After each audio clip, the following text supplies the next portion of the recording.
Okay. So I'd like to call this meeting to order. The time is 5:46. Roll call, please. Mayor Luis Trujillo, Present. Councilor David Romero, Here. Councilor Elaine Enriquez, Present. Councilor Michael Montoya, Councilor David Ulibarri. Here. Thank you, Mr. Mayor. We do have a quorum. Pledge allegiance to the flag of the United States of America and to the republic for which it stands, one nation, under God, indivisible, with liberty and justice for all. Mr. Montoya, would you care to lead us in a moment? In a moment. Yes.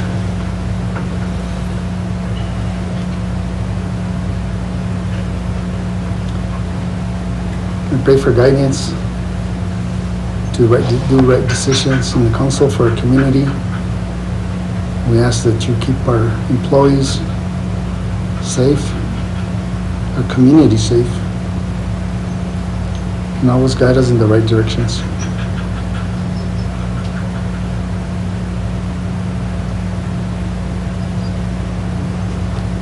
Thank you.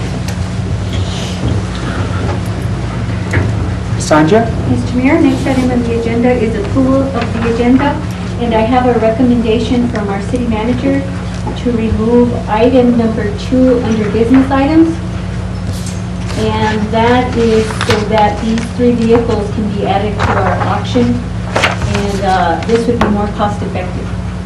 Very well. What's the pleasure of the council? Mr. Mayor, I make the motion to approve the agenda as with the changes.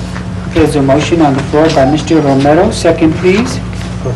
Second by Mr. Ulibarri. Roll call, please. Councilor Montoya, Yes. Councilor Rodriguez, Yes. Councilor Romero, Yes. Councilor Ulibarri Jr. Yes. I have a motion by Councilor Romero, a second by Councilor Ulibarri Jr. Thank you, Mr. Mayor. Motion carries. Thank you, Cassandra.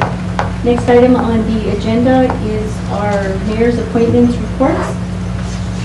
At this point, I would just like to focus a little bit on, I'm going to introduce Hazel in a while, but talk a little bit about the Amnesty Day, which is scheduled for the 19th. There will be drop-off places around town, so Solid Waste will get that information to you.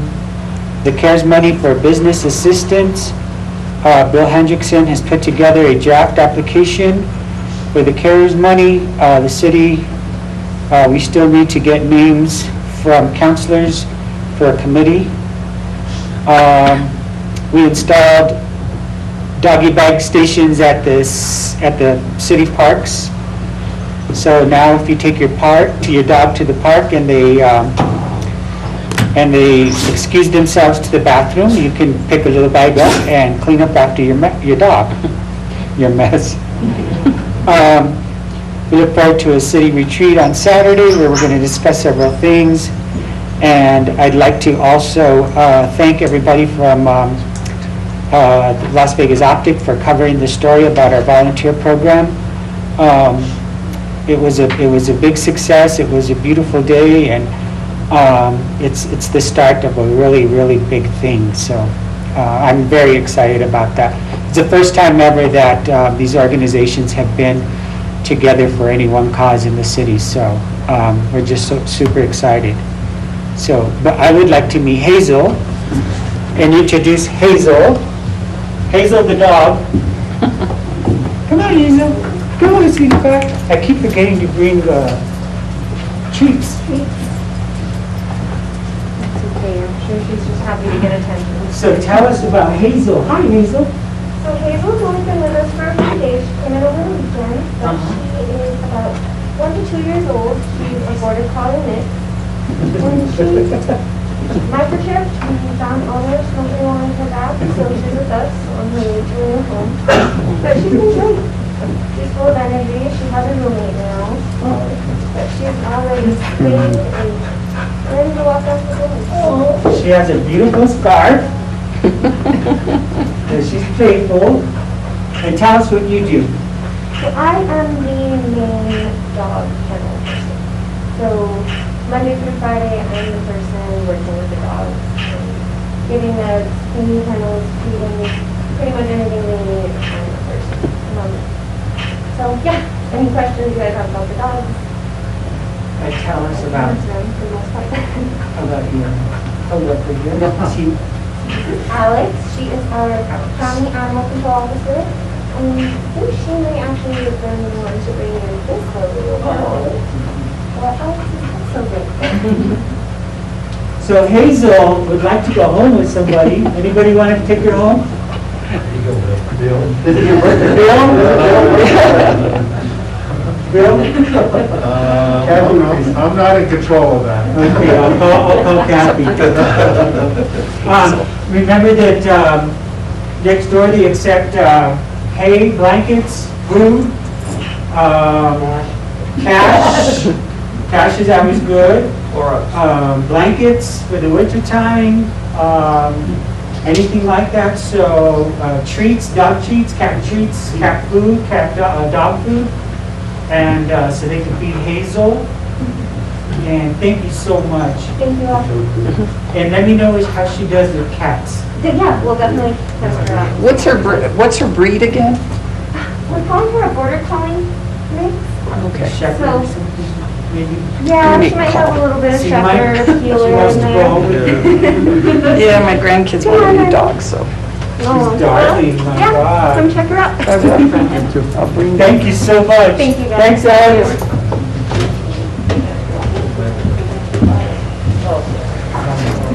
It's a highlight of my meeting now. I just love those dogs. Cassandra, Mr. Mayor, next item on the agenda is councilors' reports. councilors? Yeah. Mr. Rodriguez, go ahead. I am continuing to get calls about the dump. So I'd like to get that clarified in regards to, what I'm hearing from some of the residents is they're told to call at the beginning of the week to see which day is going to be open for the dump. And then they're given a day or two, and then they call again that particular morning, and then the days change. So if there's any way we can post the date, and so it can stay continuous, maybe for 1 to 2 weeks or 3 weeks.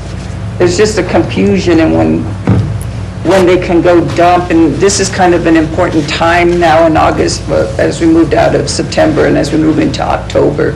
So they're wanting to be able to take a lot of their weeds and things of that nature. So if we can get that clarified, I would appreciate it. Thank you. Mr. Mayor. Mr. Montoya? Yeah, I'd just like to report to Mayor and Council that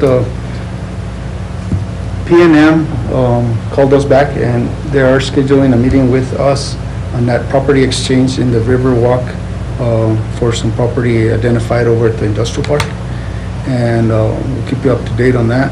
And also, Mr. Taylor and myself will be going before the East Las Vegas School Board on Thursday night to see if there's interest on them donating the property between Old National Road and Cinder Road. To my understanding, the city already has a 32-foot easement, and we would need probably another 40, 50 feet. I don't know if they're willing to do that or not, but we'll see. We'll entertain that idea, as well as entertain the idea of them donating the playground equipment from Legion over to Hanna Park. Also, I'd like to thank Mr. Taylor for attending to the citizens' needs. I had a lot of calls on influent water that was closed because of the employees that were at home, working from home at the time. And he arranged it to where it was open till 6 o'clock instead. And they opened it up those days. So thank you, Mr. Taylor. That's it, Mr. Mayor. Thank you, Mr. Montoya. Anybody else? Mr. Mayor, I just had one question, and I don't know, I know we won't have the answer yet, but there's been a big concerns with the skunk population. And I know, we're not certified to pick up the skunks, but can we kind of maybe find a solution as to, other means maybe, or? I don't know what the answer to that is. And I know the problem because I had it personally as one of my problems in my house. And, I had to hire somebody to do it, and it's expensive. It's $30-some per skunk. So, but I know our animal control people are not, they're not certified to deal with skunk. But let me see, I don't know what our other options are. I know there was talk, from prior administration, that they were going to actually look into maybe certifying the animal control officers to do that, but I don't know. I don't know where that went or if they ever did that. That's it, Mr. Mayor. Thank you. And be very careful because skunks are one of my favorite animals. Mine too. So I don't want to hear anything bad happening to any skunks. Cassandra? Next item on the agenda, Mr. Mayor, is the mayor's recognitions and proclamations. We're good for this evening. Thank you, Mr. Mayor. Next item is approval of minutes for August 11th, August 12th, and August 19th, 2020. It's a pleasure of the council. Mr. Mayor? Mr. Ulibarri? Approval of the minutes for August 11th, August 12th, and August 19th. There's a motion on the floor by Mr. Ulibarri. Second, Mr. Romero? Yes. Mr. Romero? Roll call, please. Counselor Rodriguez? Yes. Counselor Montoya? Yes. Counselor Ulibarri Jr.? Yes. Counselor Romero? Yes. I have a motion by Counselor Ulibarri Jr., a second by Counselor Romero. Thank you, Mr. Mayor. Motion carries. Thank you, Cassandra. Mr. Mayor, next item on the agenda is public input. I have none at this time. Okay. Next item is presentations, not to exceed 10 to 15 minutes per person. And first, we have a presentation by Michael Ferrantu with Main Street providing status update on major projects. Thank you. Welcome, Michael. Oh, thank you. Good evening. Good evening. So, thank you for having me. I wanted just to inform council and the mayor on what we're doing at Main Street and what our projects are right now. Specifically, I'm going to talk about a capital outlay project that we have in the railroad district, and I'm going to talk about wayfinding. But first, I'm going to give an overview, a little overview on Main Street. So,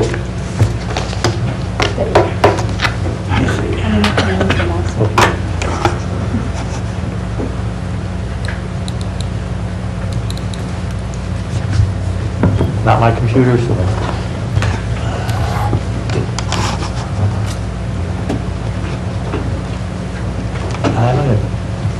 Nobody's near me, so I'm going to take a.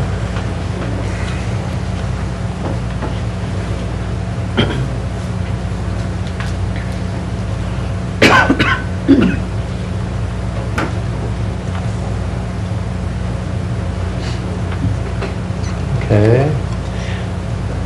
It's probably extended, so you just have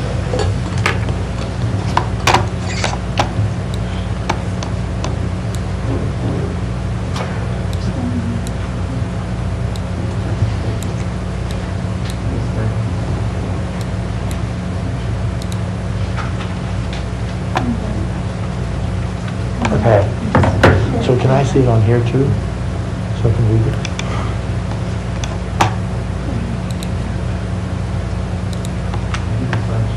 There was always two. So Main Street is part of a system of organizations. In the United States, there are over 2,400 Main Streets. And in New Mexico, there are 28 Main Streets. So every town, Tucumcari, Churtacamaguince, Silver City, have Main Streets. When Main Street started in New Mexico, the first two towns to have Main Streets were Silver City and Las Vegas, and that was in 1985. And we lasted 3 years in Main Street. We left Main Street in 1988. Silver City stayed in Main Street. We came back into Main Street in about 2003. So, okay, so New Mexico Main Street is a program of the New Mexico Economic Development Department. New Mexico Main Street works throughout the state to help affiliated local organizations create economically viable business environments while preserving cultural and historic resources. The program's core objective is downtown revitalization and redevelopment, and the mission is to develop local capacity to engage people, rebuild places, and revitalize economies, resulting in economically thriving downtowns, greater business and employment opportunities, and a higher quality of life. So a healthy community begins with a healthy downtown.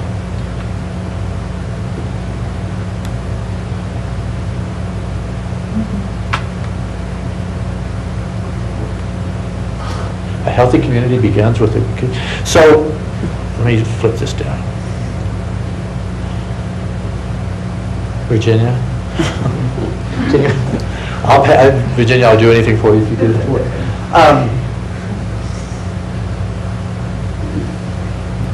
I wanted to give this background so everybody's on the same page about what we do and where we come from and what our mission is. What was it you were looking at? Next one. Oh, let's just put you in Okay. presentation. So are you just hitting them? Yeah, but we'll put you on. So I said there were 2,400 Main Streets, 28 in New Mexico. Our Main Street is one of these programs, so we have access to all the resources of the statewide Main Street. And I'll talk about that a little bit more because we're using 4 specialists right now in Las Vegas, including an architect to help with the project. So we have access to those for free as a Main Street organization. It is a nonprofit organization. We are a nonprofit organization focused on economic development with a historic preservation ethic. From the railroad depot, so the railroad district, to Douglas Street, to the Plaza Park and Bridge Street. Those are our 3 downtowns. So we actually, a lot of towns just have 1. We actually have 3 areas that we consider downtowns. Just to give you an example, this is the reporting from 2014 to 2018 on what happened through the Main Street organizations in downtown towns in New Mexico.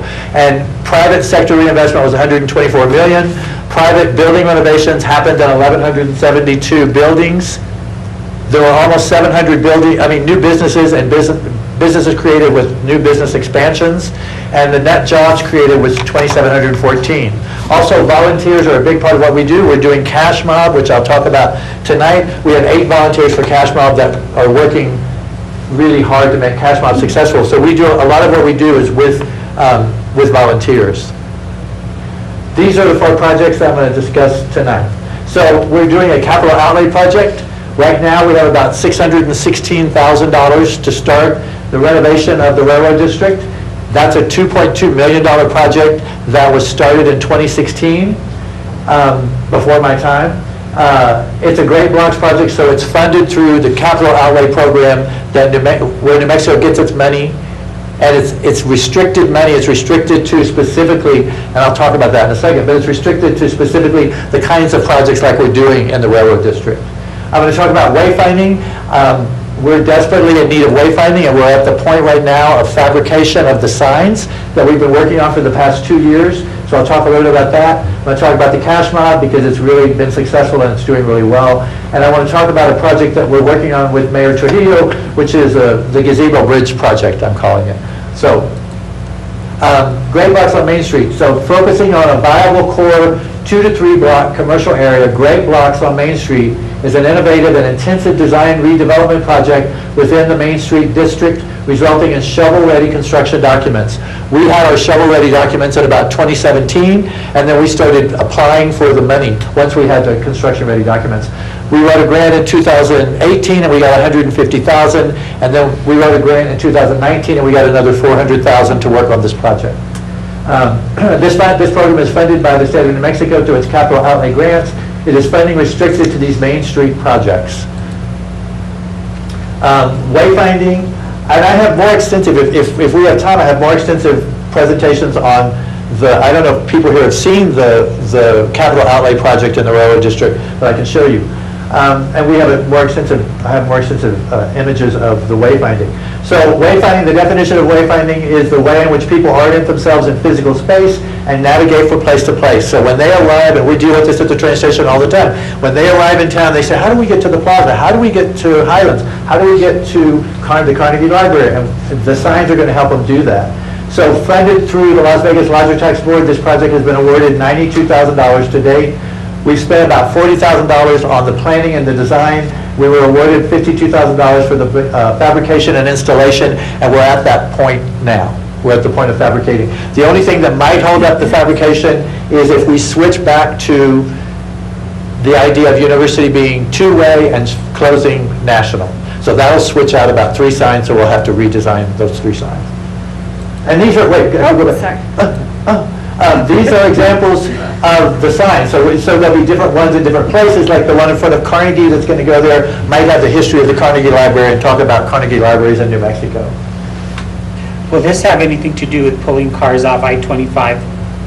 Well, we get into the wayfinding, I'm going to talk about us meeting with DOT and talking about changing the signs on I-25. The cash mob, so we modeled our cash mob after the cash mob in Raton, and what it is it's a live sale of stuff on Facebook every Wednesday from 6 to 8 p.m.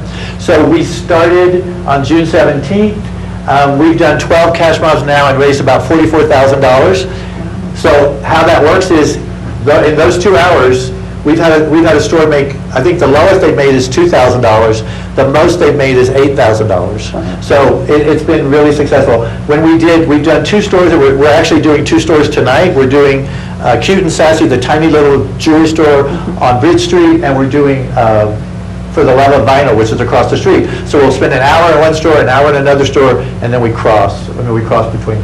So, If people don't know what Cash Mob is, it's a fundraiser or it's a sale event on Facebook. to support this local small business. So we've done it everywhere from Tito's to Popular Dry Goods to the antique stores. I mean, we still have about 3 weeks more of Cash Mob. We're going to take a break, and then we're going to do Cash Mob at Christmas also. These are our hosts, and these are the 2 women that make it possible, Reina Fernandez and Sarah Jo Matthews. They're both incredible. Sarah Jo is amazing at doing this, and she sells just constantly. When she's on, she sells. This is the Gazebo Bridge Project. Mayor Trujillo talked to me about maybe 2 months ago about the idea of restoring and painting the gazebos, 3 gazebos, the one in Lincoln Park, the one in Plaza Park, and the one on South Pacific. And he wanted to get them redesigned, not redesigned, but renovated and then painted. So I said that through Main Street we could get an architect to come help. So we got the architect William Powell, who's done a bunch of stuff here over the last 15 years. And he came, met with us. It's also the Bridge Street Bridge, which is going to get painted. So he came, he met with us. He went out and extensively photographed all 4 sites. He did a condition report, which he sent back to us. Then he came back 2 weeks later with colors, and colors were picked based on what's already there, the history of the places. And then he comes back one more time on Monday, and we're going to actually go buy sample paints and start to see what the paint looks like on the 3 gazebos and the bridge. So we're also working on the Bridge Street Bridge. So let me just go through the Dorado District project really quick. I don't know how much time I have, but are there any questions people can? I have a question regarding wayfinding. Sure. Is there any, I see it's stand kind of advertising. Is there any way to work with GIS and Google Earth to be able to get all that information? So when people are on I-25, they would just put Las Vegas, New Mexico, and then it would bring up all of the... So there is a person, Frank Berskens, who's working with CCHP, and he's got an app that's going to go into the phone, and he's massively loading it now. So Okay. you'll just pull up the app, and it will direct you, and when you get in front of a building, it'll tell you the history, it'll tell you what films are made, and I know that Highlands did some research on this in Yes. 2014 and had a sort of a test project, but they didn't really do it. So he's actually doing it, but I can tell you about that if you want to know. I mean, Yeah, that sounded exciting, because I know at Highlands we've tried to do it, and it was just real costly. Well, and constantly we're dealing with people who want to know about this building and where Right. this film, especially Longmire and other things where they were shot, history. Popular Dry Goods, No Country for Old Men was shot. So, yeah, so that would be in that app. Okay, great, thank you. So, where are we? Oh, you can go back to, Where is it?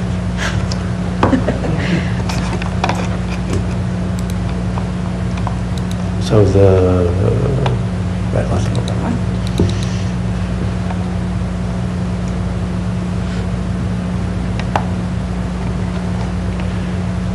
So this project was started by my predecessor, Cindy Collins, and she worked with, on these plans, getting the construction-ready plans, she worked with Site Southwest, which is an architecture firm that works with towns all over New Mexico and works on these kinds of projects.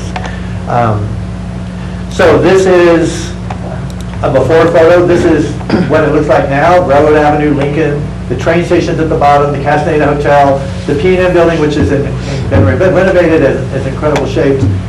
These are kind of like the 3 anchor tenants, the railroad station, the hotel, and the P&M building. The first phase of construction is going to put new sidewalks, new trees, new lighting, benches, trash cans, down Lincoln Street to Railroad, and then a big chunk of the money is going to infrastructure work at Railroad and Lincoln because there's flooding there, so they're going to fix that as part of the project. So I hit this next? The little arrow there. Oh, here. Yeah, that one there. You I'll know? get it for you. Okay. Oops, I went. So this is a rendering of what it would look like. In the plans, it's a $2.2 million project. There are plans to dye the asphalt this sort of orange color or kind of peach color. You can see where the trees are going. You can see there'll be new sidewalks that are going in. And at the end, each end of Lincoln, there'll be bump outs that will slow the traffic because it rounds the corner now at about 30 miles an hour. The bump outs will have gates that we can stick in and then close it off, so we can close off that street for events. Or maybe the two farmers markets could move there and all be there. And then, we can go to the next one. This shows like what's happening with the trees. These are all the trees that'll get planted. Another shot of the trees.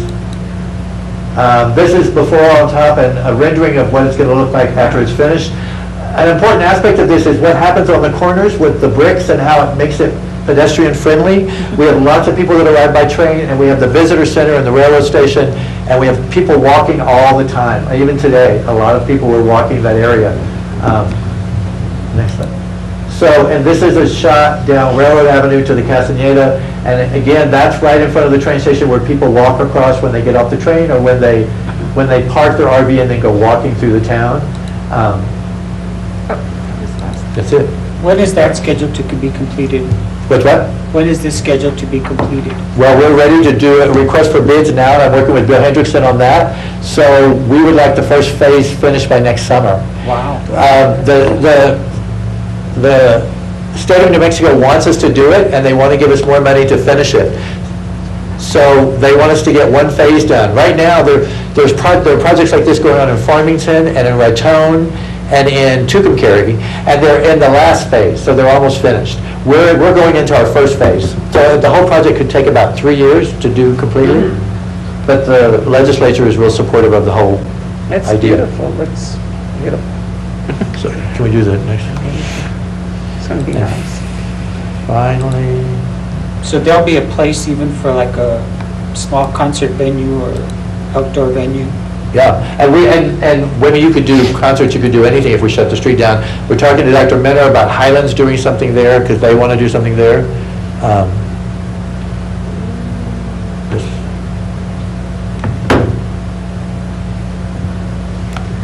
Yeah, there was. We also, at the corner of Lincoln and Graham, there's a little lot that we've turned into a pocket park. So these are I don't know how you blow that up. Okay. So these are just, again, samples of the signs, what they're going to look like. We had 2 community forums where community picked the shape of the sign in the first forum, and they picked the color of the sign in the second forum. So we had about, I think, 40 people at each of those, and there was a lot of discussion, and everybody liked this sort of deep red that we came up with, or the designer came up with. Over there. These are going to be just more technical drawings. The thing is, the wayfinding is really a science, and to get it right, we hired a firm that did the campus at UTEP, University of Texas at El Paso. They also did the museum district in Santa Fe. They did St. John's. They've done projects in Truth or Consequences. So we wanted somebody that knew what they were doing. And that costs money. I know there was a town in New Mexico that decided to paint the signs themselves, and that didn't go well. These are just going to be more, I don't know if there's where the location signs are. Slides are. Can you go back? Yeah. So, all right. So these are the signs. This is where the signs are going. This is, I think, University. No, this is University and 6th, and then this is where the Carnegie is, and then this comes to the plaza. If University becomes 2-way and they shut National, then there'll be adjustments made to these signs. If this happens here, we have ideas for the way the sign could be in the center of the street here, and we could create a median for the sign to be on in the center, as they come off the freeway and come into 6th. And then they would head this way to the plaza. And then these are we're still working with DOT on the signs for I-25 and how those could be adjusted to maybe get more people to exit in the middle exit, so they get off and they're on a pathway to get to the plaza or to get to Highlands or wherever they need to go. I think the biggest thing is just to get it done because it's time and we're ready to do it. So I think that's it. That's all I have. We have other projects. But Thank you very much, Michael. are you welcome? This is pretty exciting. I had a question for you, Mr. Machado. So how come you guys can't get some funding available for the farmer's market in Old Town over on Hot Springs Boulevard? They're in need of repairs to that building. I would just tell you, we are doing some things like the gazebo on South Pacific that are out, and Lincoln Park that are out of our districts, but I can only work in the 3 districts. However, I'd be happy to set up some kind of conversation. I don't know why we have 2 farmers markets. We were just in Silver City last weekend looking at some different things because we wanted to see what they'd done with 20 extra years in Main Street, and they have a really fabulous farmers market, but it's just one farmers market and everybody goes to it. And they've been doing it for 30 years in this one spot. So I would love to talk to them about. Well, neither one of them has ever had a place or to call home. Right. And the city, we gave them that building on Hot Springs, but it needed a lot of renovations. Right. They had to gut it out inside and everything. But organizations like yours could help them out.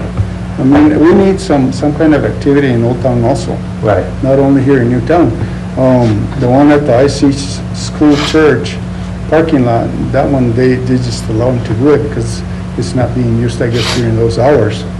But I don't see how, you shouldn't be able to help them out too. But I am relegated to working in these 3 districts. So I can't go much out of that, although we're going a little bit out of it, but I'm still relegated to that. Personally, I would love to set up something with them and chat, if you want to set something up for me to talk to them, because I've really been curious. I don't know the whole history, I know enough of it, but I would love to chat Well, about I it. mean, I've been hearing this about closing down university, About what? about closing down university. Right. The closing down national. Or national, yeah, national, I guess. Where is that from to where or what? That was voted on and passed by city council 2 mayors ago. The last mayor that was here chose not to do that, but it was voted on. And the universities for it, they own that land. I mean, that's their point, is they own that land. And they're tired of the cars driving through their campus, so the idea, and they're discussing it now again, is the idea is shutting that street and then making University 2-way. And that's between 8th Street and 12th. 8th and 12th. And 12th Street? Right. They want to make a sculpture plaza and put a fountain in the center. And making the one-way a two-way street? It's wide enough, actually. I mean, that's one way, because right now, people come off the freeway, they have to make a right, they have to make a weird left. Even to get to Highlands, it's not easy, because they come in University, and then they're at a one-way street, and they have to turn right. So, it wasn't my decision, but it was a decision made 2 mayors ago. It's being discussed again. Thank you. Anybody else? Mr. Mel? So the RFP for the wayfindings has already been done, or not yet? It's being done now. In the great blocks also? Both are being done now. So how long, Bill Hendrickson is working on those right now. how long are we looking on that before all that's? Soon. So we're waiting for the final, just met with the architect last week, and early this week, excuse me, and they're doing the final, you know, where's the water coming from for the planting of the trees, some minor stuff like that. And we walked Lincoln with them as well. And we also went out to Rodriguez Park because they're going to help us do some minor planting with that as well. And the wayfinding, which is kind of, we're getting ready to put out the RFP for that as well. So we're just now at that point. But it's only for part of the wayfinding, it's not for the whole project. Anybody else? And my next question is, as far as Old City Hall, is Main Street doing anything to help?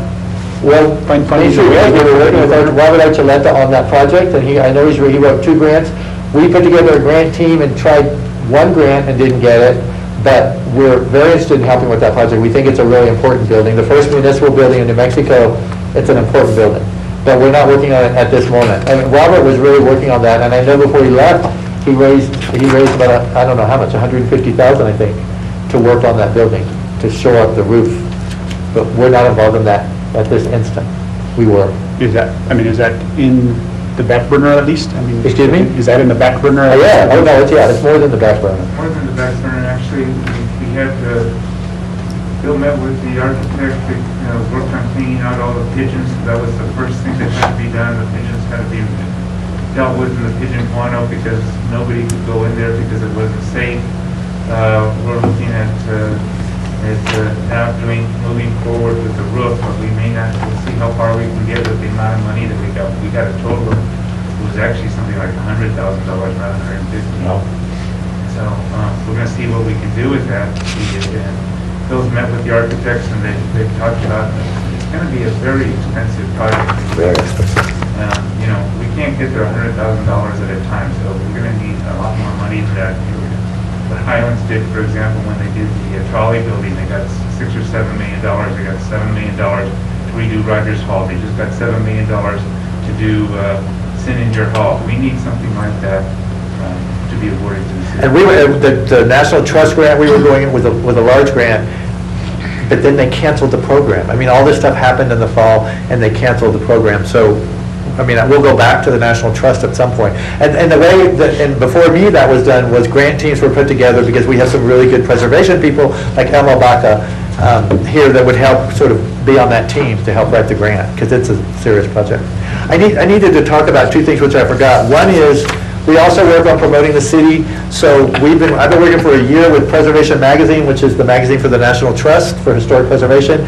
So they're doing a major story on us right now. They've been in town for 2 days, and they're interviewing people, and then the photographer comes in 2 weeks, and I think we're going to be in the December issue. So that's one thing that's happening that's good. And then these people we met with yesterday, so there's the Route 66 people started a television show, and the first town that they did Raton, and they had 5.8 million people watch it. So they're now going to film us. They're coming the first week of October, and they're going to film for 2 solid days, and they're going to film places and people, restaurants and bars and whatever. They're going to do it all. And I will send everybody the link to the Raton show, because I watched it today, and it's super interesting, and it's fun. So it'll be, I mean, it can't hurt us at all. So I just wanted people to know that that was happening too. Thank you. Anything else, please? Just one last Go ahead. one last comment. Sometimes we're questioned as to why do we fund Main Street, and you just gave us an example of a lot of the, the things that you're doing. What is it, 20,000? 20,000 that we fund Main Street? 30,000. 30,000. And then we raise the rest. So kind of, I mean, we're getting our money's worth, basically, is what I'm... Well, we bought, I mean, the one project was 550,000. So, yeah, I mean, that's our job, right? And we want to do that. And it is about saving the downtowns and keeping the business. I mean, cash flow is about keeping the businesses going. So we didn't, the only thing we lost in reality was Borrachos. We lost Borrachos, but we didn't lose any of the other shops. So, and I was really sorry to hear that we lost Borrachos, but we fared well compared to some of the towns in New Mexico. Thank you for your time, Michael. You're welcome. Appreciate it. Thank you. Thank you. Mr. Next order Mayor, of business? next item is presentation by Bill Hendrickson, our Community Development Director, Bill? providing status update of code enforcement activities. Welcome, Bill. Okay.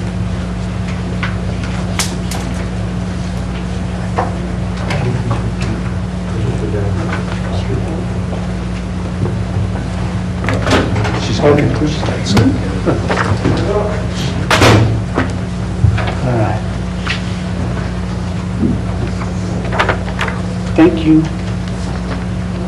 Go ahead, Bill. Thank you. Okay, Mr. Mayor, Council, we just handed you out a sheet, which is basically, I wouldn't call it a synopsis, it's a detailed list of the properties that Mr. Gilvari has been working on since he started in early July. So he's been 2.5 months with about 10 days thrown in there for COVID, not being able to work due to COVID. And we probably got about 160 properties that are listed. Is that the number? There's 83 on the list, I believe. Here? On that list. Oh, it's okay, 83. 83, okay. So, and I just also gave you a synopsis of the different categories on the properties. We're working on 49 vacant properties, which right now we're in a holding pattern for them until our ordinance is in place on the 21st. And then those notices will start going out. We got 5 common dump sites that are always being patrolled by Mr. Gilvari, going by on a weekly basis. We have 96 complaints. He's been resolved 40 of them so far.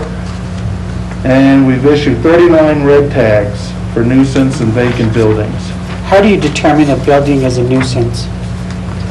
If it's vacant and nobody is around, and then we No, can, that doesn't and make it a also, nuisance. and also the condition of the building. Okay, so is the building on South Pacific and Moreno a nuisance? Yes. The old gas It's station? a nuisance because the windows are open and it's not boarded up and there's no glass. That's what makes it a nuisance. What's the It could status also on that? be What's the just- status on that property? It's been red tagged and we've started the red tag process on it. But be aware that it can be vacant, be a nuisance. Say they're just letting the weeds grow. That also makes it a nuisance. Or it has a lot of vehicles on the property, that also makes it, and if they clean up that, it can clear the nuisance and then it just becomes a vacant property. So, I don't mean to interrupt you, Bill, but there's a lot of questions, and I'm sure everybody has some questions to ask. How are we tracking these? How do we know that each of these buildings, where we're at with each one? We have a computer system. Uh-huh. It's a little antiquated because it's only text-based, so we can't really put pictures and stuff like that. And that's one of the things we're in discussion right now, which is tied into the citizen reporting system. Yeah. Also upgrading code enforcement to sync with the building permitting, and business licenses, and code enforcement in general. So that's going to go a whole way to allow us a little bit more detailed tracking of the buildings. Right now, it's superficial for just like text-based, where you can say you're at step 1, step 2, step 3. How many red tags have you issued? 39. 39 out of, 83. Yeah, not everything has to get red tagged. Some of that is just nuisance type stuff. okay. Councilman? Yes, I did talk to Bill and Mr. Gilvari about some houses that are nuisance. I can't hear you, sir. Take your mask off. Some houses that are nuisance and they're on West National. And I don't Also see- been I don't red see them tagged, on sir. Page here. Also been red tagged. What? It has been red tagged. Are they? Thank you, sir. That's all I want. Question 2. Go ahead, Elaine. I also see a building that I have been working on with some of the residents in that area, and that's at 820 Reynolds. And the problem that we have there, you show it vacant, but what's happening are people are coming from the Riverwalk, because it's a block away, and then they're occupying it. And the residents, they're basically, going on top of the roof and urinating in other people's yards. We cleared them out again today. Okay. I had Is my there, animal control guys went by and booted them out again today. We spoke with the owner, he's aware that it's becoming an issue. He just lives a couple blocks away. Okay. The guy that owns 820, and 821 is also on the list if you'll I notice. s- Because 821 is also vacant and overgrown. So they're coming due on, they're going to auction them off, I saw in January. who is going to auction them off? That was the status of that property when I did a little bit of research. It's supposed to be auctioned off. Because it's in foreclosure and it's supposed to be Oh, the auctioned. bank is going to auction it off? Yes. Okay. But I have a person who's interested in purchasing that building, so, They can attend the auction probably. but they would like to do it before January. That's why I was wondering, is there any way I Give you can? owner information? Yes, that'd be great. I don't have it with me, I have it in my office though.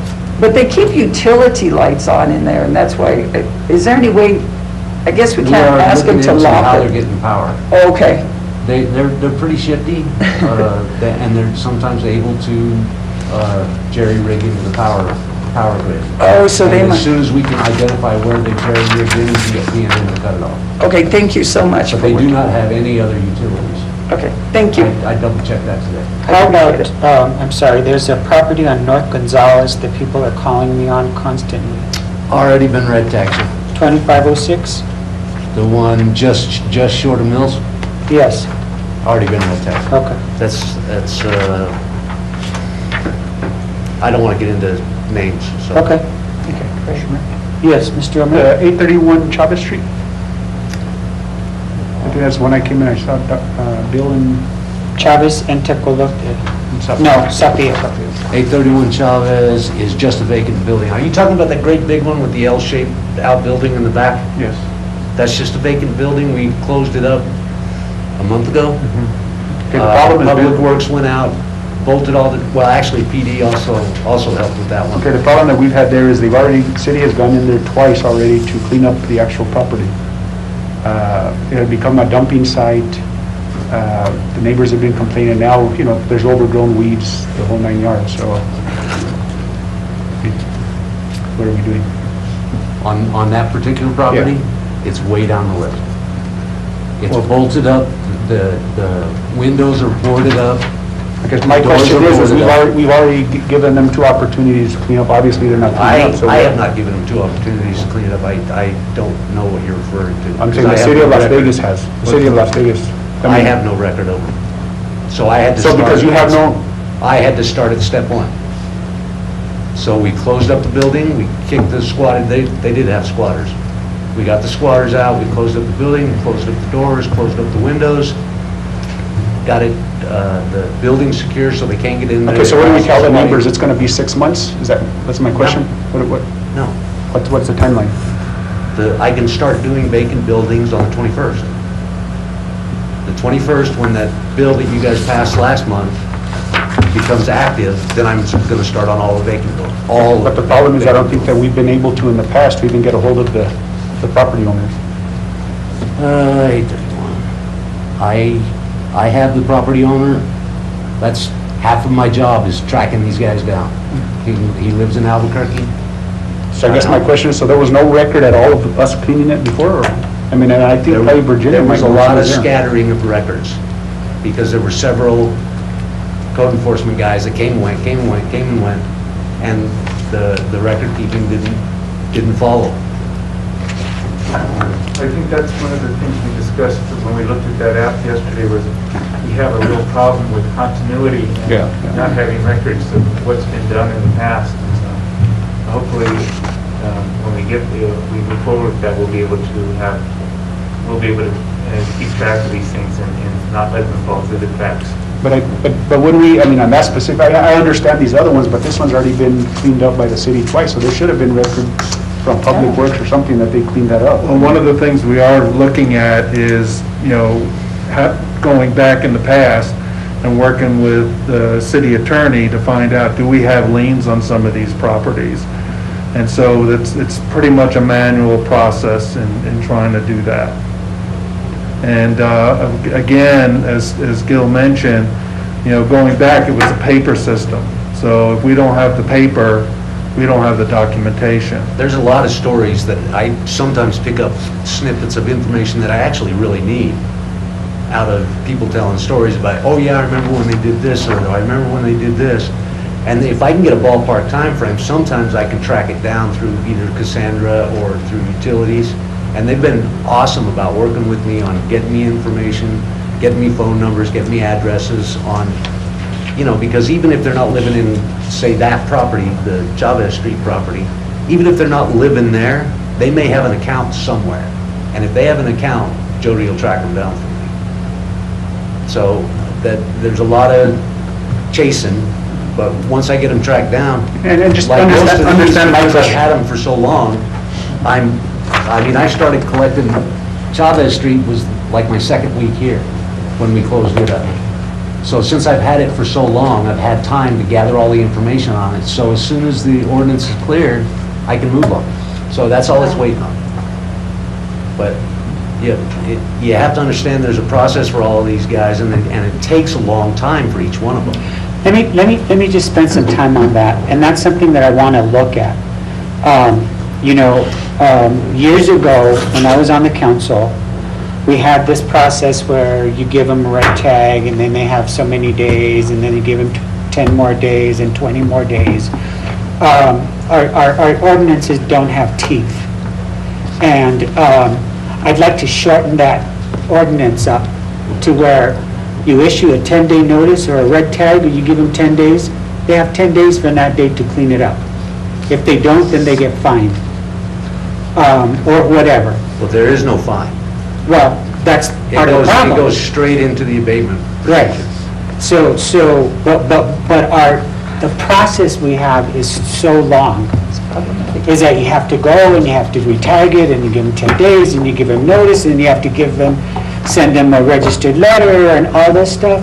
I didn't write it, I just have to. I'm not saying you did, I'm just saying that's. I'm not saying you wrote it, I'm saying there's something wrong with our ordinances that aren't I don't disagree, but enforceable. there is a caveat in there. And it's, the ordinance says 2 to 15 days, no less than 2, no more than 15. So it can be anywhere in there. It can be. But you have to give the people the opportunity. If I'm sending a guy that lives in Maryland a red tag, and he gets it today, that gives him 15 days to get here and do something about it, or contact me and let me know that he's on his way. Yeah, You know what I mean? Yeah, he's But- responsible for it. But, if it's somebody local, and we know that they're not gonna do anything, and if Dr. Taylor tells me, shorten them up, I can shorten them up, because he's overall in control of what I can and can't do as far as giving extensions and things like And that. what I'm saying is that there should be that leeway in our ordinances. It is in there. I know, but I'm saying it should I'm be. saying that it should not be, that it should be very clear cut. You have 10 days to do something with this property, period. I don't care if you live in Portland or wherever you live. You got to call someone to get that property taken care of that lives here. I mean, I don't see, no, I know you're putting your hands up because... I'm not just saying I don't disagree. Right, but I think we need to look at that ordinance as a community and put some teeth in it, you know? If you're a property owner and you get 10 days, you have 10 days to do it, period. I don't care if you live in Portland or California or whatever. If you get the notice and you get it certified today, stamped today, you get it from the time it was stamped to the time that you go back, has to be done. You pass it, I'll enforce it. Scott? The other thing, just so that the council knows, the properties that have previously been abated, we're trying to put together a list of all those properties that were abated, let's say the last 10 to 15 years. You can go back as far as you want, but we're having problems because we're not able to find records of what was abated and when. If people can recollect which properties have been abated, we'll take those addresses, we'll go to the county clerk's office, and we'll try to find whether a lien has been filed by the city against the property. If a lien's been filed, good, we can move from there. If a lien hasn't been filed, then we've got to go back and try to find out in the city records what kind of funds did the city expend to do the abatement. If we can find that, then we can file a lien. So we're having to cover many years where we don't have good records or things weren't done. I'm also finding court cases where that process of putting a lien and foreclosing was started and never finished. So we have a lot of different cases. Anybody who can remember which properties were abated, if they can get us an address, that would greatly help us. We're just having to reverse engineer the records because we don't have a central spot where all these records exist. But we're trying to put it together. It's just tough. Can I just ask you this, Scott? Do you feel like you can look at these ordinances and toughen them up? Do we need to get somebody to consult on this ordinance? I don't know that we need to get someone to consult on it. If what we're talking about doing is just modifying the deadlines, I don't think we need a lot of consultation on that. Okay. We may want to look at it, I would suggest looking at what some other municipalities around New Mexico are doing, just to make sure we're not such an outlier. You know, if we got a pretty tight grouping with some other municipalities, then we should be in fairly good shape. But we don't want to be the outlier. Yeah. Because what'll happen is it'll go before a judge, and the judge will say, oh, come on, you can't expect someone to fix something in 2 days. Yeah. Especially if they live out of state. So we want to find something that's reasonable, but I hear what you're saying, we don't want it to go on. We do have a long list of things that are being worked on now, that those deadlines are for closing on. So we expect there's going to be, that the news of that's going to ripple through the community, and we hope to see residents of the city taking the initiative on their own. Don't wait to get a red tag from the city. And I'm hoping that that's what this discussion was for. I know that we've had a lot of questions regarding code enforcement. But if there's a message tonight that we're sending out into the community, is that this is not going to be tolerated anymore. If you have a vacant, crappy property, overgrown, you need to do something with it, or we're going to come and get you, period. That's just I think that's the message that we need to send. Mr. Guevara?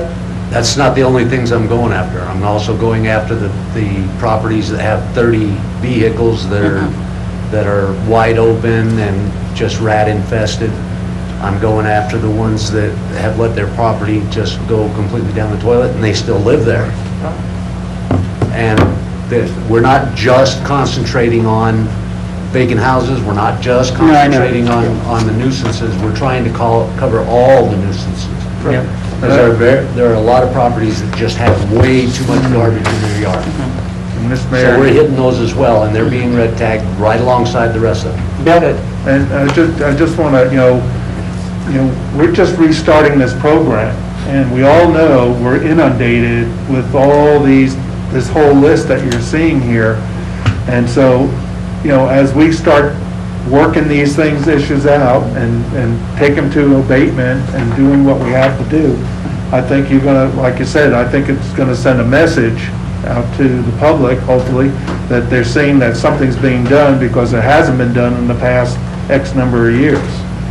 So, we're really, we're behind the power curve on this, but we're making a big dent. And so, we're happy to add more and more to the list, but it's still going to take a certain amount of time to do each one of these. And if they do go to abatement, then, then the process starts slowing down because we're dealing with going to the court or whatever, however that plays out. What's the possibility of getting another 2 or another 1 code enforcement officer?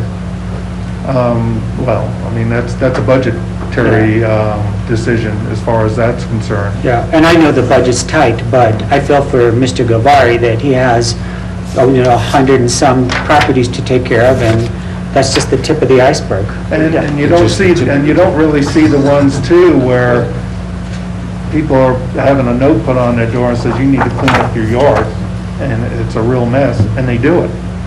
Right? So we don't go back again, we do a drive-by, they clean up their yard, we're done.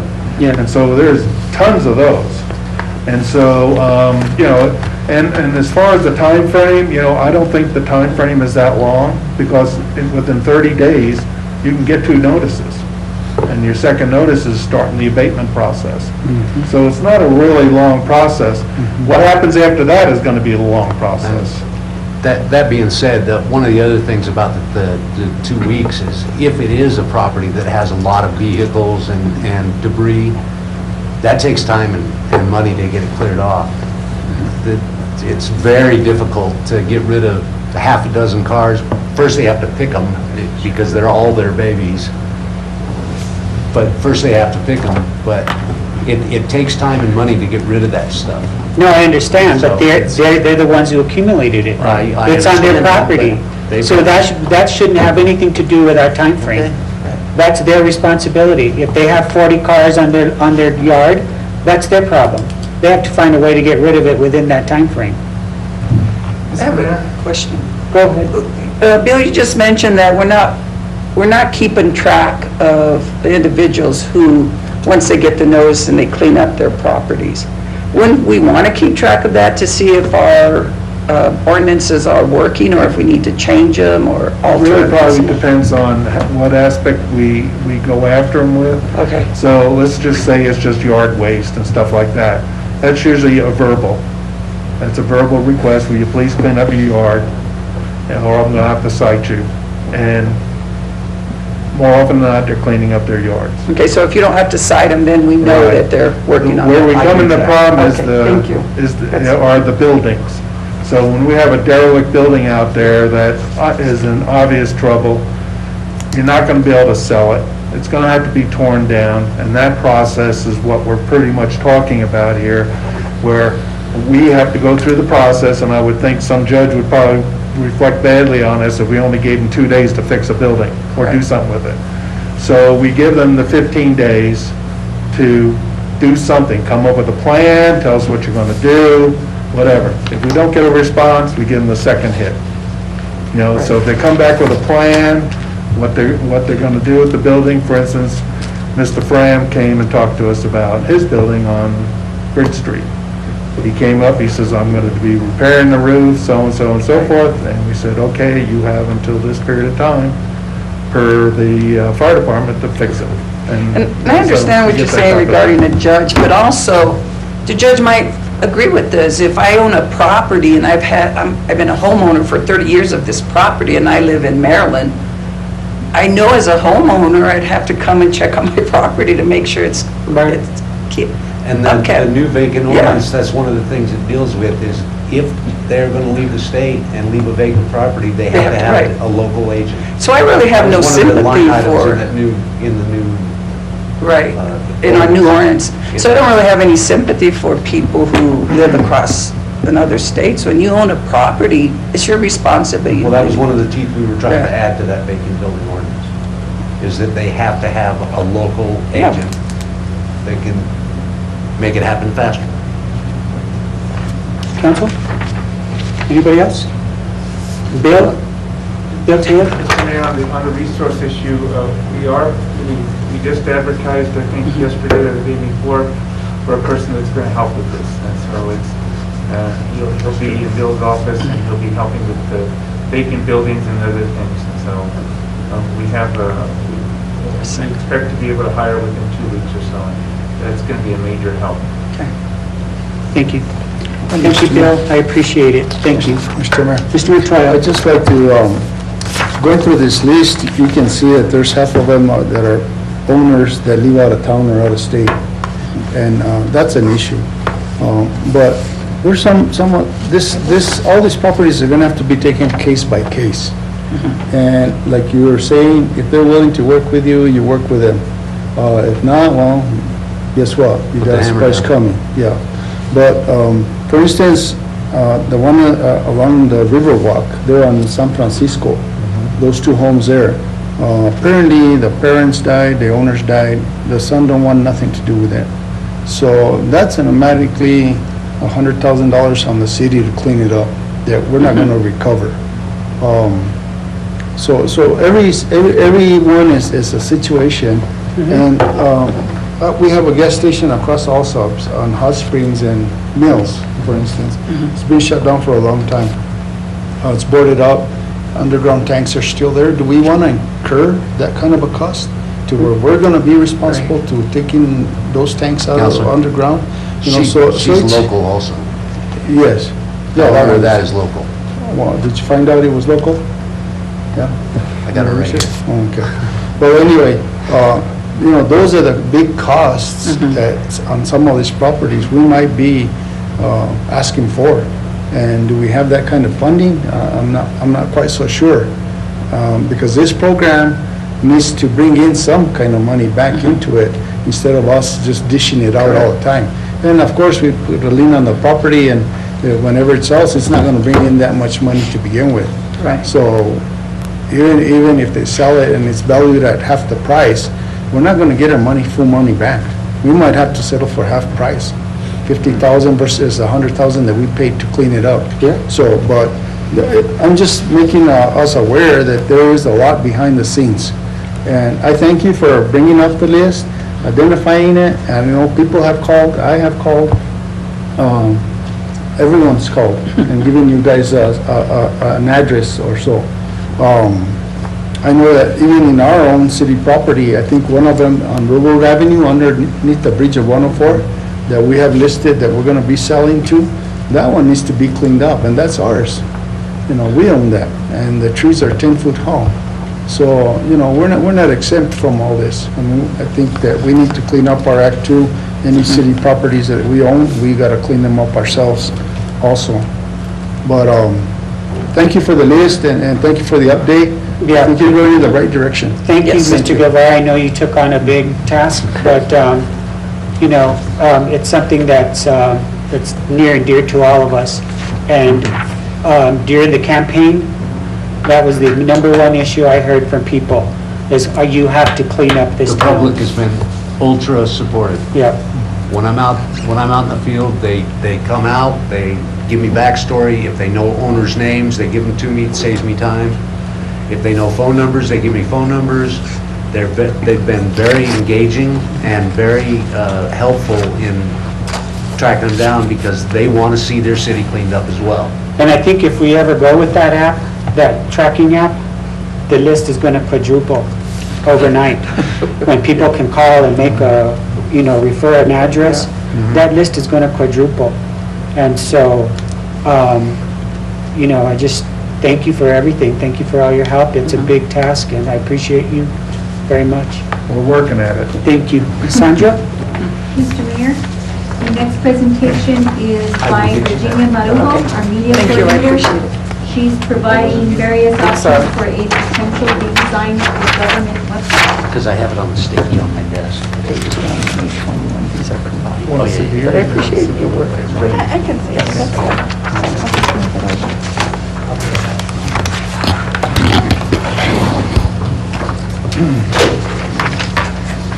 Thank you.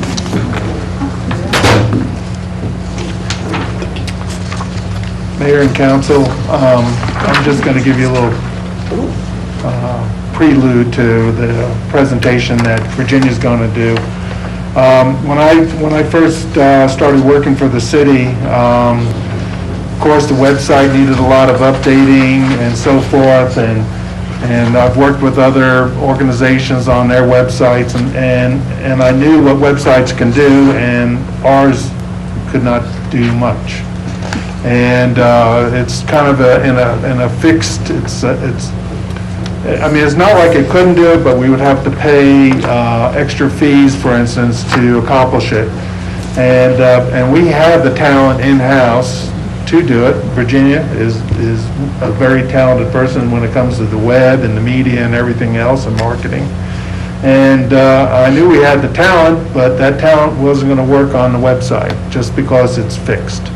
And like I said, if we wanted to add any other features to it, we'd have to pay the company that manages it extra fees to do this. So we started looking into, well, what's our alternative? And the one thing would be, let's redo the website.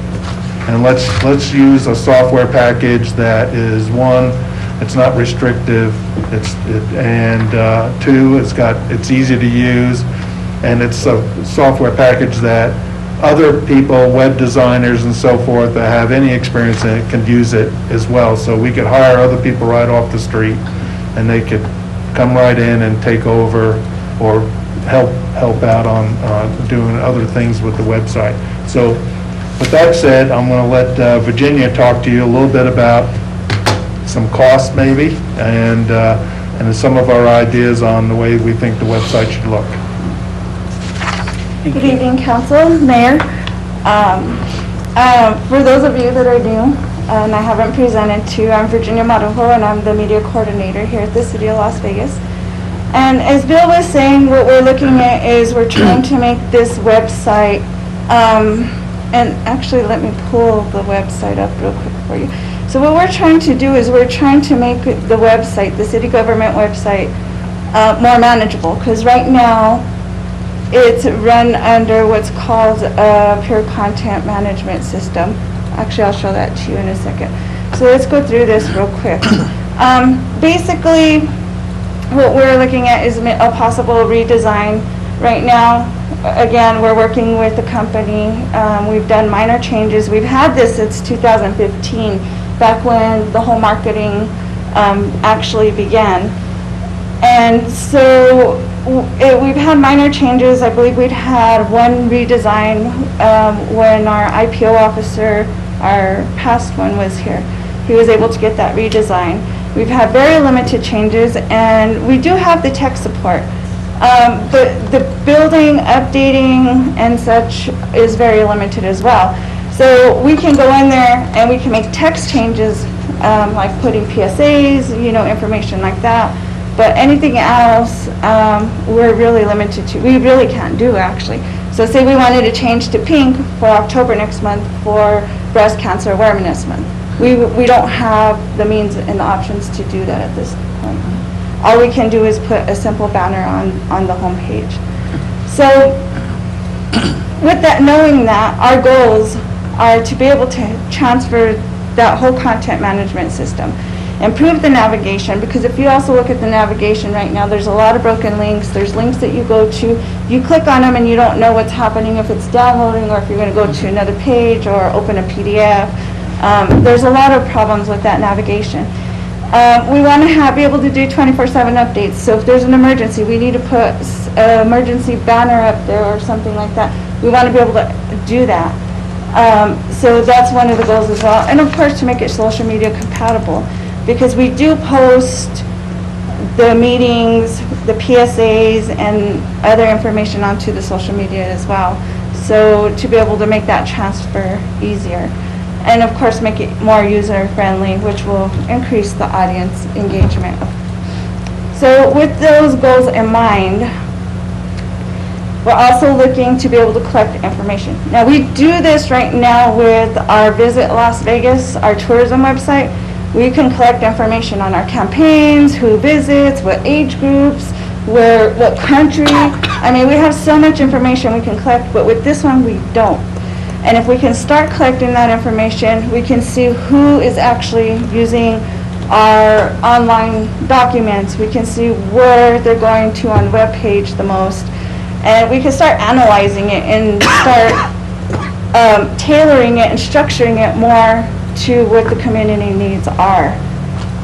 And so with that, again, we're as Bill said, we're looking at a new place. And they do offer a lot of this stuff. Plus, we also get free apps. We get the hosting, the domain. We get pretty much everything the same. But we have total control over design. And again, like he said, if for some reason, like say I leave and someone else comes in, it's easy for them to pick it up. It's easier for them to pick that up and learn that than it would many of the other applications. So,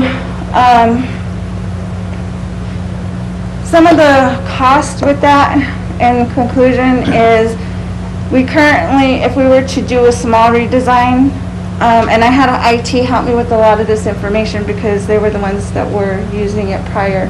I just had it recently handed over to me. So it was, a redesign would cost us around $4,390. Yearly, the cost is about $1,200.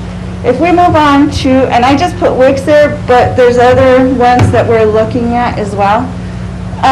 We would have, it would be 3 years for only $792. And the redesigns, well, it would be all done by staff, so it wouldn't cost us that much money. If we do a complete redesign, which we want to do, of course, that's going to cost us $10,000 or more. So this is the option that we found, and of course, it will all continue to be ADA compliant as well, and have all the security features that we need for a government site. And that is a little different than what we have with our tourism site, because we have documents and such on there that we gotta watch. So that's that part, and I just kind of want to show you real quick.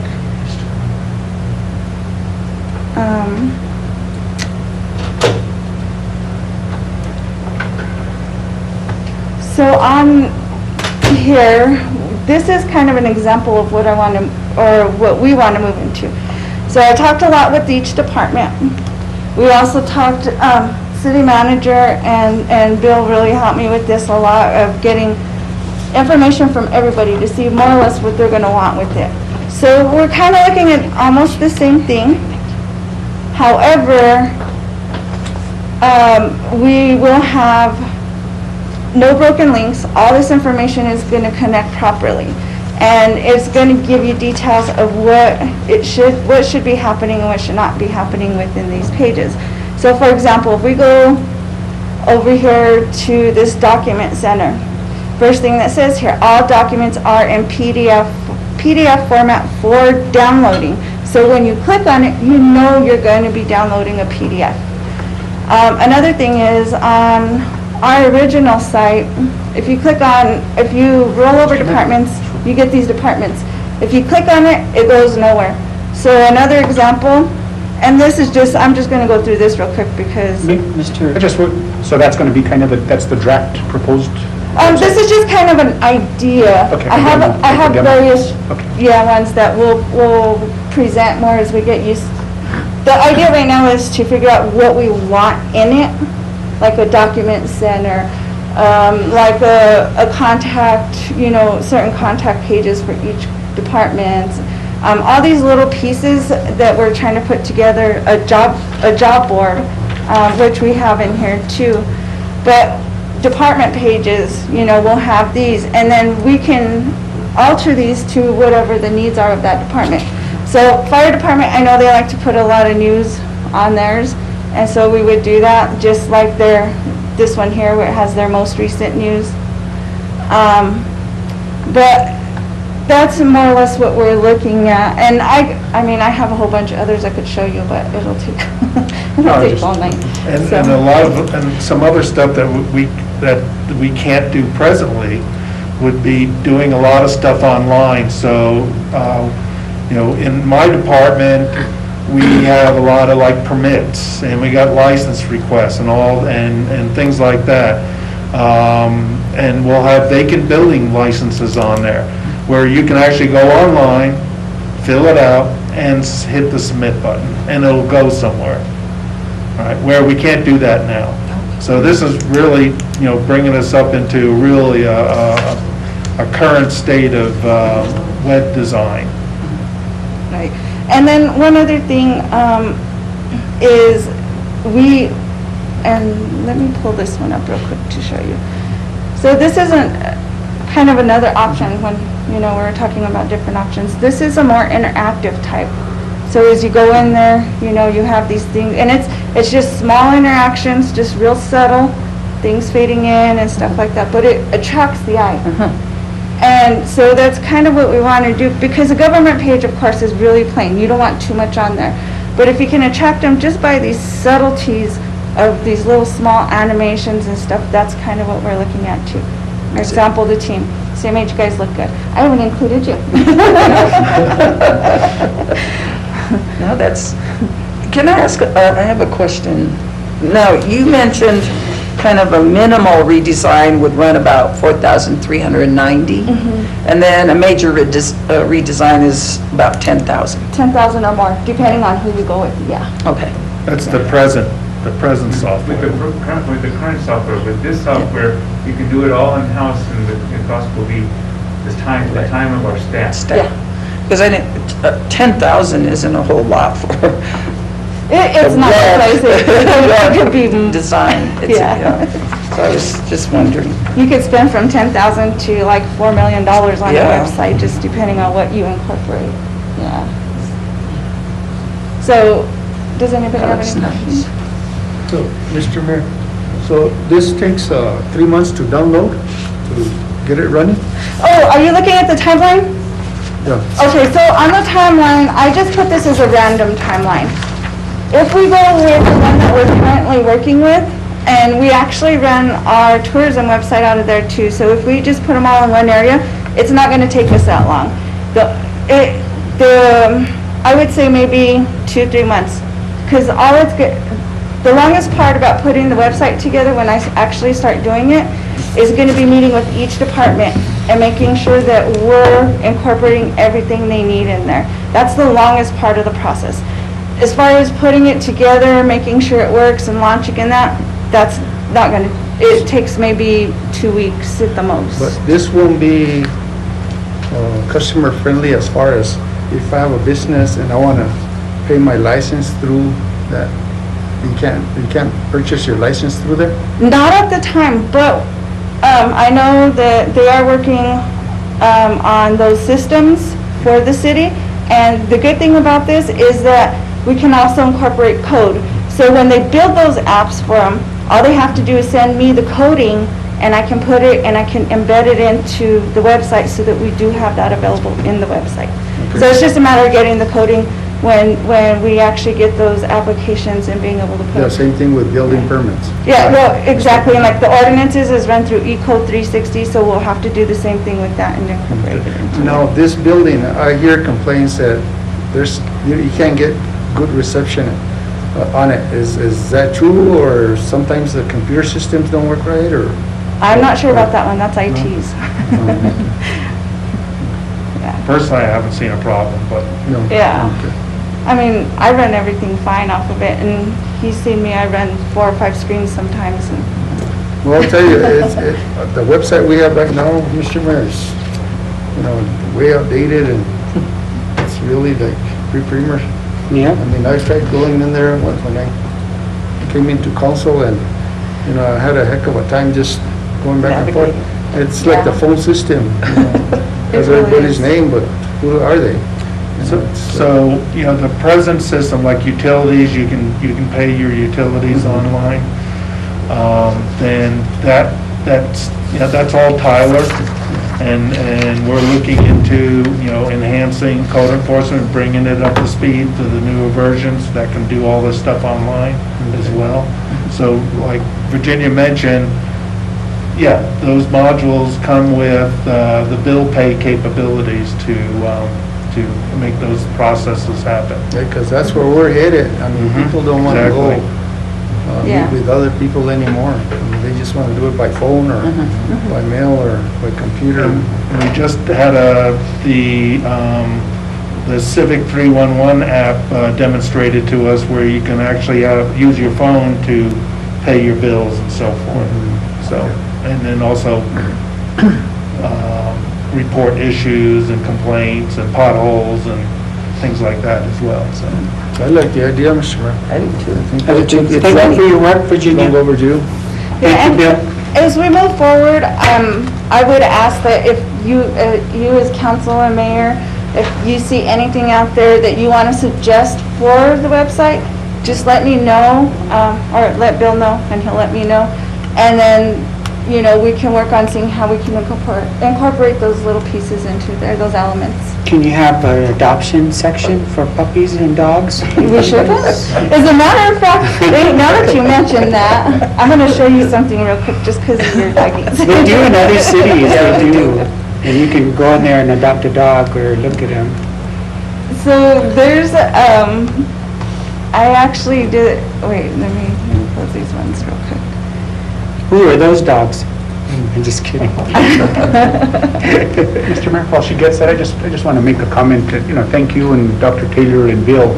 I know, when you first got elected, the first thing I told you is we need to update, bring the city, into the digital age because we've been so, far behind with everything. And I think now, we're headed that way. And, one thing I give you, Virginia, is I think that, your professionalism in this, this is your bread and butter that I think you're awesome at, and I think that you could be an asset to, everything that we're headed to, that app, that 311 app. I mean, it's gonna make life so much easier for every department. I mean, from code enforcement to streets, not only is it gonna be easy, user-friendly, but it's also gonna be accountability. There's gonna be accountability tied into all these systems that now, we're going to be able to, the comment, I know, sorry, Mr. Mayor, I kind of got out of order a little bit, but, just kind of upsetting that, well, I've been complaining about this, this one property and, well, we don't have no information on it. We're like, wow, it's been a problem property, but now all these things we're gonna be able to track them. They're gonna be able, from the clerk's office everywhere. You know what I mean? So it's gonna be so much better, and it's gonna make life so much easier, I think, for all employees here at the city. And I'm glad you said that, because even HR, I know when I started, they gave us a packet like this thick, and I'm sure we read like maybe this much of it. But what we did recently with HR is we've taken a lot of that documentation and put it into a new section called New Employees. So now they go in there and they read it through there, rather than having to take home a stack like this of paperwork. So it is helping, and we're hoping that it improves that even more as we move into the new one. You were saying about dogs, and you guys had just did this, with those for the volunteer program. Of course, those aren't your pictures up there, but I put this together so we could do something like this for AWC with adoptions. And then, put video and pictures or whatever. So, I mean, there's a lot of options we can do with it. There's a lot we can do. You can film To cut Hazel. it down. Our little Hazel. Thank you so much. I appreciate your time. Thank you. Sandra?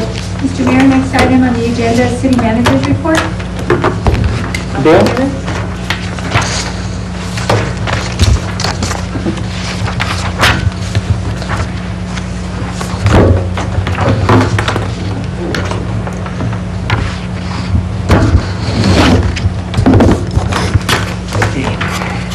So this report will be pretty short because we've covered almost everything that's on this report already. And so the Amnesty Day's been covered, the CARES for Business Assistance been covered. I would like to say a little bit about this third bullet, which is the Animal Welfare Coalition and Las Vegas Police Department. Chief Crespin and I met with the Animal Welfare Coalition people today on a Zoom kind of meeting, and it was a great meeting. So I think that we cleared up a lot of any possible misunderstandings, so I think that we're on good footing to move forward. The police department's excited about working with the Animal Welfare Coalition, and the Animal Welfare Coalition is really happy to be staying with the police department. So that was a very positive meeting. And the doggy bag we talked about.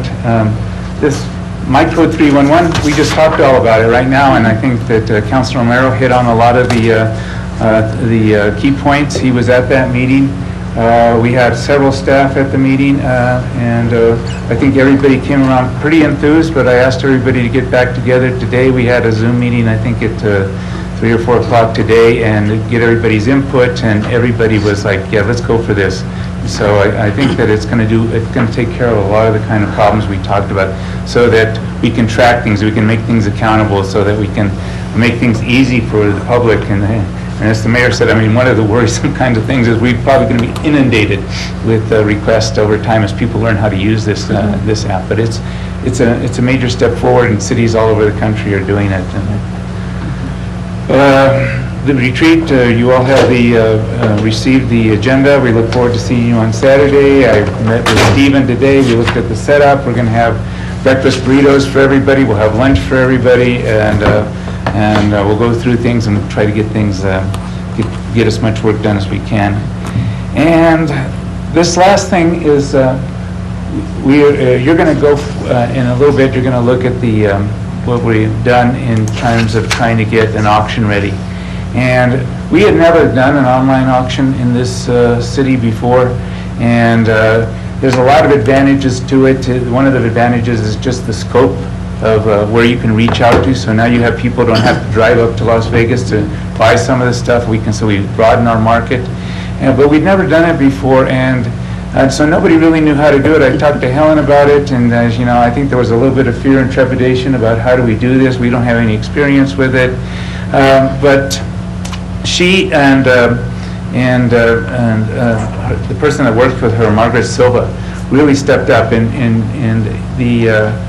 she told me, and when I say she, I mean the supervisor or purchasing director, Helen said, she says, the person that really did this is Margaret Silva. And I've met with Margaret on a number of things, and she's been super willing to help us and work with us, learn, and she came and did a tutorial for me at my desk, showing me how all of this is going to work. It's a really cool kind of app. I mean, it's got all, and it's going to list all these things. You push the button and it tells you what cars you got and gives you all the details about it. We're going to get better at it over time, but I just wanted to recognize Margaret because of of her willingness to go out and learn something new and work hard at it. And so We could do a cash mob. Not thinking about that. Can we do a cash mob with all the, Yeah, well, we'll see how much we get, but, thank you. I think it's good. And then I did want to say, I've already told the mayor, my son's getting married at the end of this month, and I think it's October 3rd, but I'm going to be taking a week off.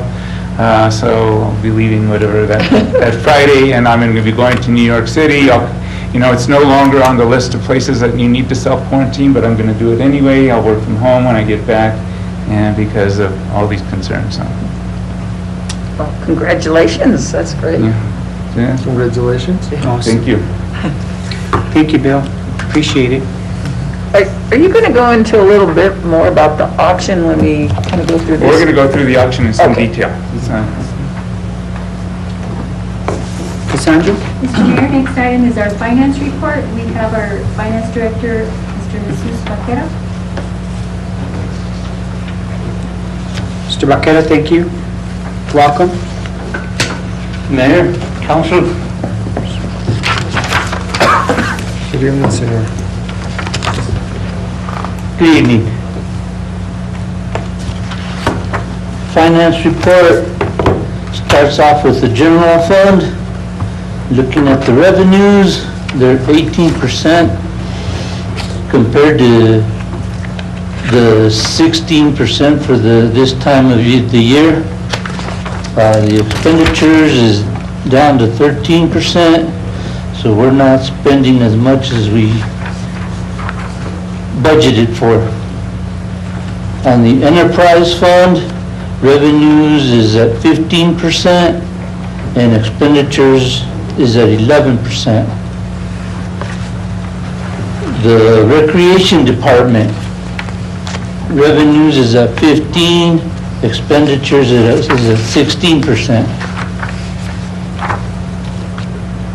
Lodgers tax, revenue is at 55% and expenditures is at 8%.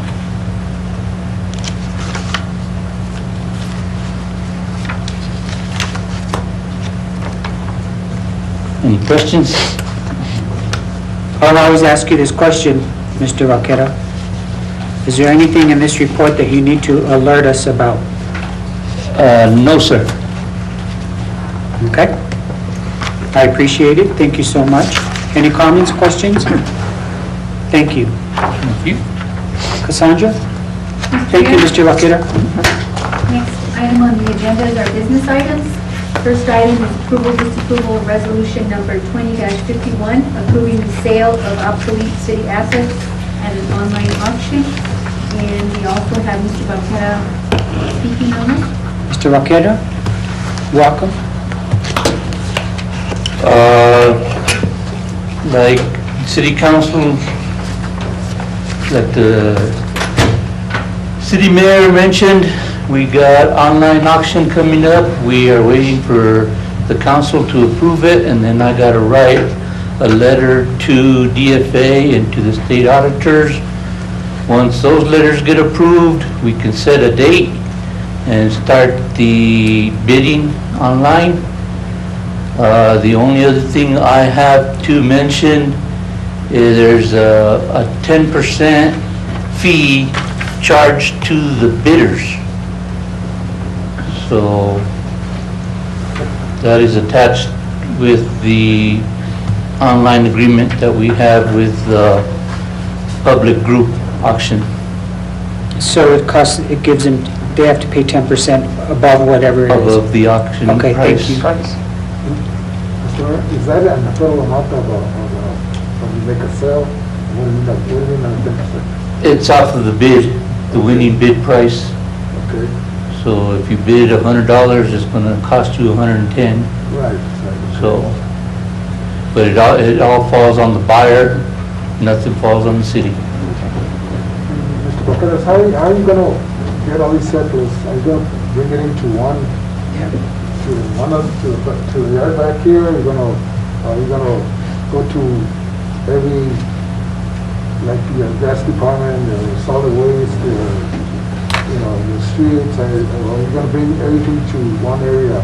No, sir. Everything is going to stay where it's at. It's just going to get loaded into online, and you can see it all online, and whatever you want to bid on, once you get it, then you can come and get it here in the yard. Say that you just want to see it, or they want to come by, you're gonna have set days for the bidders to come and look at it? Or you just gonna do it online? It's all going to be online. If you want to come in and look at it, we could adjust our schedules to let you look at it, physically look at it. But since you're going to be bidding online, it's going to be buyer beware. So, Okay, because you could get a lot of people from town, who wanna come and see what they're looking at, they're buying, or what they're, But it would be a good idea if you do schedule something for the bidders to come in and. like a few days before the online auction. Okay? Thank you, sir. Mr. Merrill? I just had one question pertaining to the online is, so in that case, Counselor, you'll agree, so let's say that most of the time online, they'll leave it for like a week. So from when it starts, they'll have the 7 days, while the auction's going on to come and look at it. The one question that I do have is there going to be in there that, because we dealt with this when I was at the schools, is we only give them so much time to pick up their items. If not after that time, then we would dispose of it if they don't. Yes, sir. So that's one thing to look into, because there are, sometimes there's small items that, they look at it and say, well, it's not worth for me to pay $10, but I'm not going to make a day trip to pick it up. So they leave it alone and then never pick it up. So we need to kind of put that timeline as to, we give them 15 days or something to pick that item up. If they don't, then it will be disposed of. Okay? And they'll pay for it anyway, because, as the auction ends, they have to pay for it right away. But, Yes. there's going to be some items that I guarantee you they're going to purchase and they're not going to pick up. And we'll have to dispose of them. Yeah, so you might want to just, in whoever you deal with, that we put that timeline. Okay? Thank you. What's the pleasure of the council? Mr. Mayor, I had a question. Mr. Vaquera, this public group, what are they getting? Is that the 10%? The 10%? Oh, okay. Yeah. Thank you, Mr. Mayor. Thank you. What's the pleasure of the council? Mr. Mayor, Mr. Ulibarri? to approve resolution 20-51. Okay. Second, Mr. Mayor. Second by Mr. Montoya. Roll call, please. Councilor Romero? Yes. Councilor Rodriguez? Yes. Councilor Montoya? Yes. Councilor Ulibarri Jr.? Yes. I have a motion by Councilor Ulibarri Jr., second by Councilor Montoya. Thank you, Mr. Mayor. Motion carries.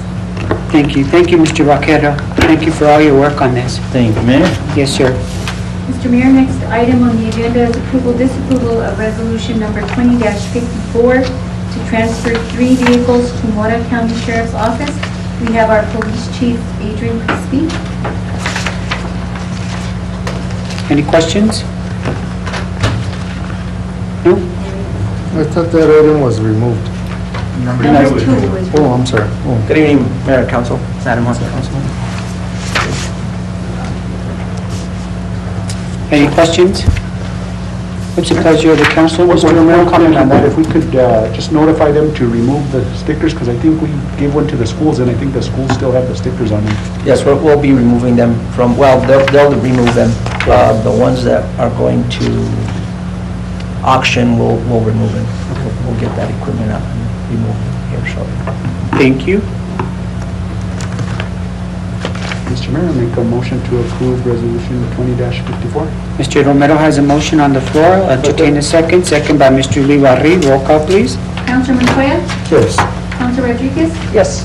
Councilor Ulibarri Jr.? Yes. Councilor Romero? Yes. I have a motion by Councilor Romero, second by Councilor Ulibarri Jr. Thank you, Mr. Mayor. Motion carries. Thank you. Next item on the agenda is executive session. Mr. Mayor, Mr. Romero? make a motion to enter executive session for personnel matters as permitted by section 10-15-1H2. There's a motion on the floor for executive session. I'll entertain a second, please. Second. Second by Len Rodriguez. Roll call, please. Counselor Diablo Jr.? Yes. Counselor Montoya? Yes. Counselor Rodriguez? Yes. Counselor Romero? Yes. I have a motion by Counselor Romero, second by Counselor Rodriguez. Thank you, Mr. Mayor. Motion carries. Thank you.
exit executive session Motion on the for floor personnel to, matters permitted by section 10-15-1H2.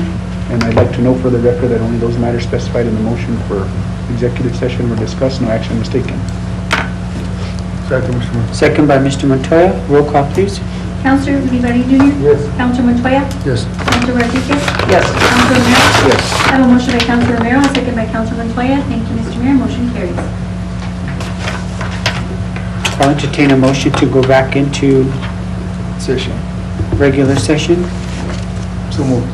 Mr. Montoya, motion on the floor. Second, please. Second by Mr. Olivari. Roll call, please. Counselor Romero? Yes. Counselor Montoya? Yes. Counselor Rodriguez? Yes. Counselor Olivari Junior? Counselor Olivari Junior? Yes. I have a motion by Counselor Montoya, a second by Counselor Olivari Junior. Thank you, Mr. Mayor. Motion carries. Thank you. Motion to adjourn, Mr. Mayor. Motion to adjourn by Mr. Montoya. Second. Second by Mr. Romero. Roll call, please. Counselor Rodriguez? Yes. Counselor Romero? Yes. Counselor Montoya? Yes. Counselor Olivari Junior? Yes. I have a motion by Counselor Montoya, a second by Counselor Romero. Thank you, Mr. Mayor. Motion carries. Thank you, Bill. Thank you, Scott. Thank you, Danielle. Thank you, Cassandra.